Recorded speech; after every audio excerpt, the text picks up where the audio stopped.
What's up, guys? It is Emily. Just wanted to chat with you about the resumes that you submitted. I'm going to go through each one, offer a little bit of insight. Hopefully, you can learn a little something from taking at the look of your peers and hearing my comments about the things that we all create. This feedback is meant to drive your resume to its next best place, knowing, of course, that it will always be under construction. It should always be complete and also always under construction. Tall order. Heads up, here are a couple of things I want you guys to be thinking about as you continue to work on your resume in this class and moving forward into Port 7 and beyond. Is there a clear connection between the skills and experiences you've listed in the media communications industry? So that is to say, if your aspiration is to be a graphic designer, then you need to show skills and experiences related to graphic design on your resume. Likewise, if you want to be in social media, your resume needs to reflect that. If you identify a gap between ultimately what you want to be and the skills and experiences you have, you need to ask yourself, how can I build that necessary skill or experience before you graduate? Does that take the form of volunteer work, an internship, a project that you make up and document for yourself? There's any number of ways that you can address that issue.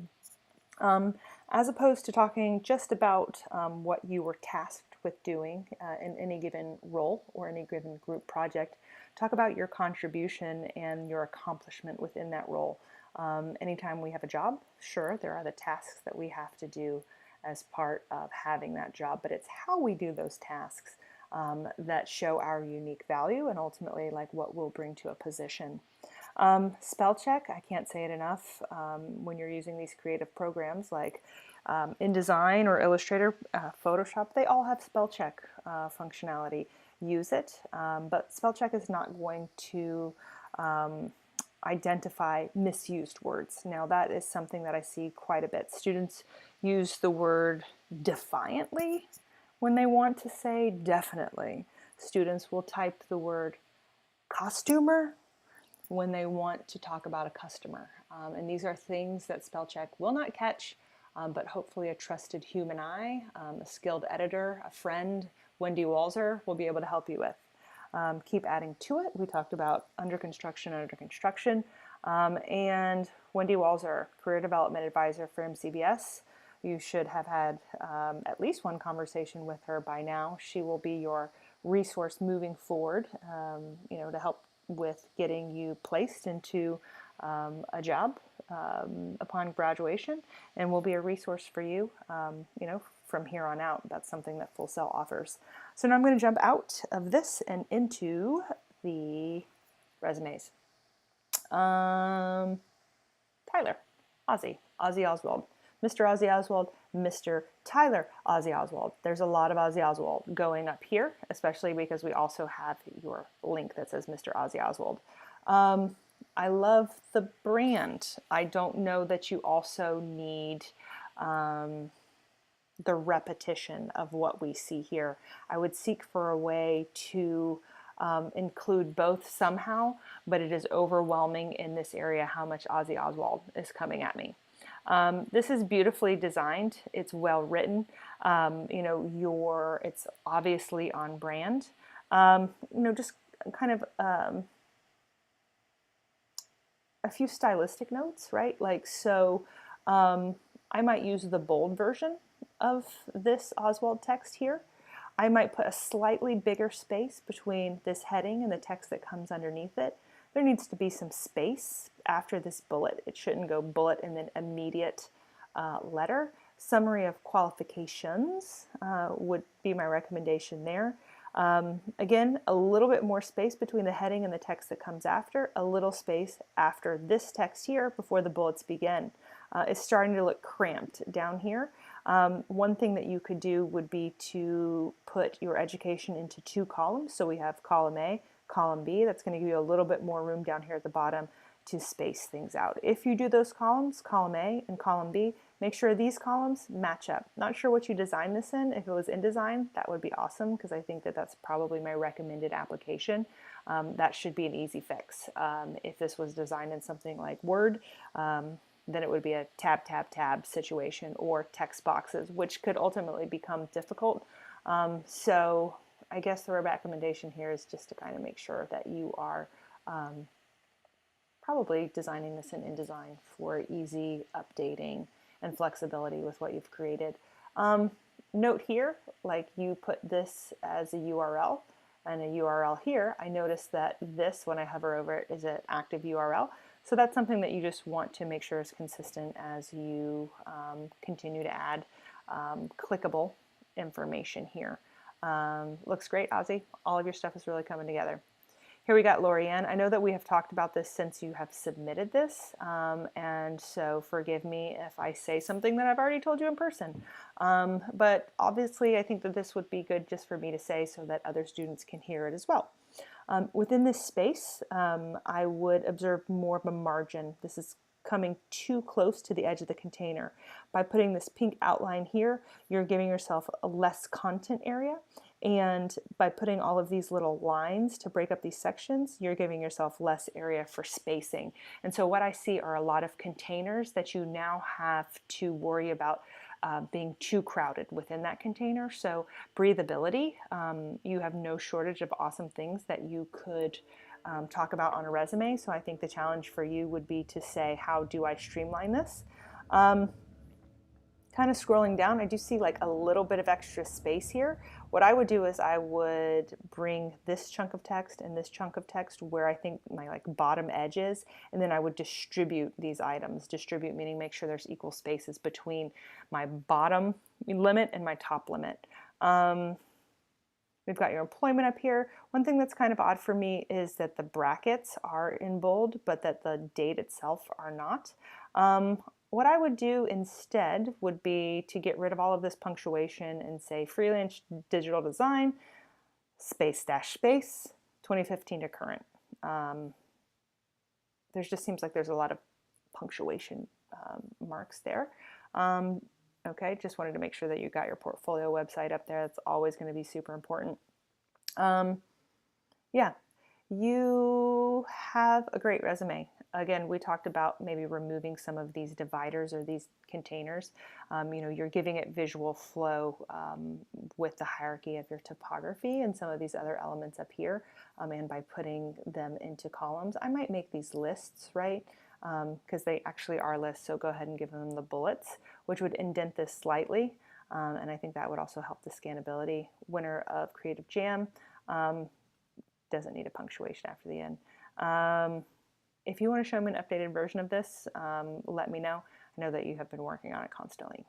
Next up, we have Ben. So the first thing that I notice is this is a screenshot, which means, Ben, this is a picture of words. And I think everybody knows how I feel about pictures of words, but I'm going to tell you, just in case you don't know, they're worthless.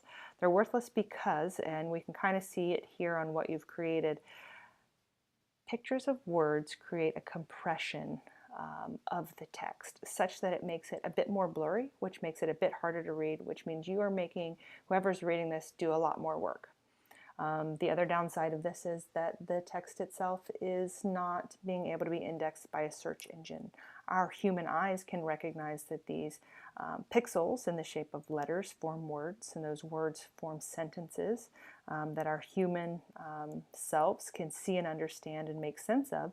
But Google is looking for text that I could click, highlight, select, copy, and paste, and that is not represented here, which means you're not going to get the advantage of this keyword-rich content.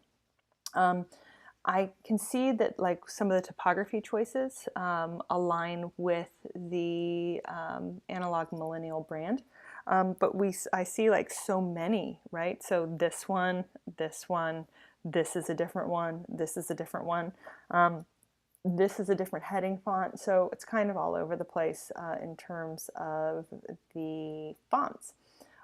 Big empty space here. Go ahead and left align this over here. In English, when we're reading from left to right, this would be the first place that my eyes would go, and it's blank, right? So go ahead and move your name over here, and then I would likely left align this information and put it right up next to it. That would give you all this space so that you could move this content up and give yourself more room to play in terms of spacing. This text is pretty dense, and I might recommend, instead doing a bulleted list with those things. Also, I have concerns about all caps in this area here. It makes it a little bit harder to read. All caps is fine for headings, but there's a lot of words here that I need to make sense of, and it's a bit harder when text is in all caps. Skills, go ahead and make this not dash Adobe Premiere Audition, but bullets, because that is essentially what you're trying to do there. You've got a lot of great content, but some things need to happen stylistically to get this to a better place, a more usable place. Additionally, I recognize this. I believe it's a Word template because I grade a lot of these every single month. And here was where it said email, telephone, and they had these little icons. And so you have replaced those icons with this information. I can look at this and know it's an email address. It's got the @ symbol and the .com, and it says Gmail. So this is all just superfluous. You don't need to tell me this is email. You don't need to tell me it's a telephone or LinkedIn because it says LinkedIn. So it's just, when you use a template and your content doesn't fit within what they've done, you really have to be discerning, does this make sense for me to keep it here? If the answer is no, then definitely remove it, because otherwise it's not going to make sense for when someone else sees it. This really has a lot of great experience on it, and so I don't want the experience to get overlooked because it's not formatted in a way that makes it easy to devour the information. All right, next up we're going to take a look at JCs. So this is a beautifully stylized resume. I see this and I feel like this line that you have is really kind of making this information look crowded underneath it, right? There's not a lot of space underneath this line. What if you had the line start at the end of the word and maybe at the middle height of that letter and extend all the way across? Or maybe it doesn't even have to extend that far, but that would give you more space between this and this. Just a suggestion, kind of scrolling down. I really like the way this is looking, the way it flows, and the icons are well placed and consistent. Work experience, I would maybe just get rid of work, so then you have a single word, just like you have a single word here and here for visual consistency purposes, and that would match with skills as well. Yeah, you have a lot of great experience, and you've given me some bullets here, most of them in with periods, but these two don't.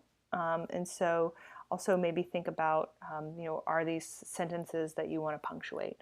Overall, super clean, minimalist aesthetic, which just allows the content to shine through. Next up, we've got Kamisanga, Lamar.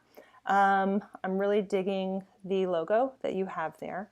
And looking at this, you have, I don't know, this is what I don't know, because you've given me a doc and a link to that doc that I don't know if this is how you formatted it or that's just how I'm seeing it. So when you think about that, if you were sending this to somebody, is this how it's supposed to look? You can see how I'm seeing it. My recommendation would be that this logo is over here, your name is here and bigger than this. Right now, the things that you've prioritized in terms of placement are this logo and this contact information. And this, I really don't have an identity because, if I don't know you, I don't know this is part of your brand. Your career summary is oddly starting in this area and then doing this wrap thing. I don't think this is how you intend it, but I want you to know this is how I'm viewing it. I would imagine that career summary would go down here, and that's how it's supposed to be. We have these bullets, so you're kind of sharing some of your skills and kind of your strong suits. This does not end in a period. This does, this does, this does, this does. You want consistency. Full sail, winter park, current. This just looks really staggered and kind of it's not random because I know that you probably tabbed over to put this information. But just stack it here, right? Because it kind of just is floating out as these little bits of information. Looking at what we see here, weird spacing between the bullets, so like close, far apart, and then like kind of really pushing the bullet up against the the subject heading. So I would give that a bit more space, and I would give more hierarchy to your topography, meaning that this as a heading should be bigger and bolder, and this as a subheading should be a little bit smaller and a little less bold, and then this as your body text works just as it is. There's too much space between these bullets. It's really kind of pushing all your content down. I just don't even know if this is, Lamar, you're making me download something. I need my space on this computer, but now look at me having to open up a whole another document. I'm going to open it up to see if this is what the issue is. Wait for it.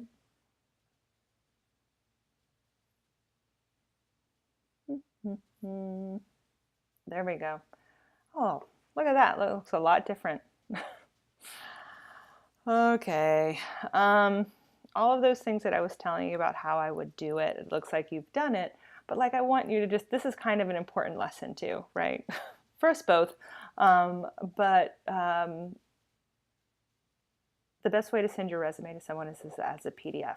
It is not a picture of words like Ben's screenshot, and it's not a Word document that like when I'm viewing it online goes crazy with the formatting. This looks nice, man. I'll move the logo more over here, your name a little bit bigger, your bullets seem great. Again, this still looks scattered. This stuff, make it a little bit bigger. I know you don't want it to go to 2 pages because it would be best if you could keep it at 1. But I think that you can maybe, like, this is a dangler, right? Like, I bet you could edit this sentence so the word doesn't wrap. You get one whole extra, line of space. This is a dangler, right? I bet you could edit this so that the word material goes back up there. And when you do that, it's almost like you have a full extra inch here to play with the spacing. Dangler, again. Those would be things I would play with. This is looking good, man. Obviously, I saw something that was misspelled. This. Spell check, you guys. Like, I don't know how this is not coming up as wrong. But spell check, humanize, and make sure that you don't have any misused words as well. All right, last but not least, I think, is Darcy. All right, Darcy. You've got a lot of experience, and this is laid out in a very easily scannable fashion. We've got big heading, subheading, subheading, and the color lets me know when the content shifts in the nature of that content. Your stuff is already pushing to 2 pages, and so for a couple of things, I would say this is all sort of linear stacked, right? Can you make use of all this room that's happening over here on the side, right? Can you, instead of this kind of being 1 column, can you put it into 2 columns so that you're maximizing? I feel like it might not be possible, but it could be possible for you to make this into a single page design. Make your name a little bit bigger, push this information up here. Love to see that you're including your website, but you want to go ahead and make that a link as well. I'd like to see you maybe capitalize these guys and turn this into a bulleted list. When we're talking about, your full cell activities, can you, these are great, but it seems like a little general. Can you think of 1 or 2 with more specificity that you can share there? Kind of a change in style. This looks gray, right? And so this is black, so we want to see consistency in the styles. I think that all caps is fine for headings. What I would do, though, is to give a little bit more space, right? Actually, let's see. It looks like you sent a Word doc too. I'm going to download this to see if we had a similar issue as Lamar.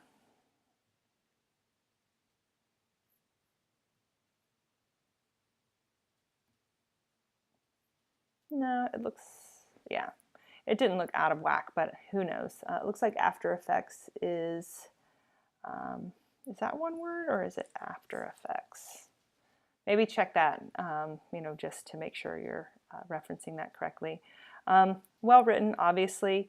This is, I said, very scannable information, but make sure that you're giving me enough context to fully be able to appreciate, whatever it is that you did in each one of these capacities, right? Like Hall of Fame University, collected interviews, produced and wrote a podcast. That's awesome.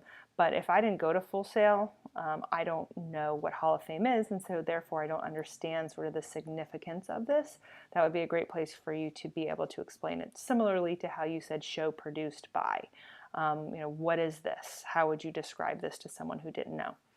Overall, guys, these are looking great. Please know you will revisit them again and again and again. But if you have any questions about what I shared, hit me up.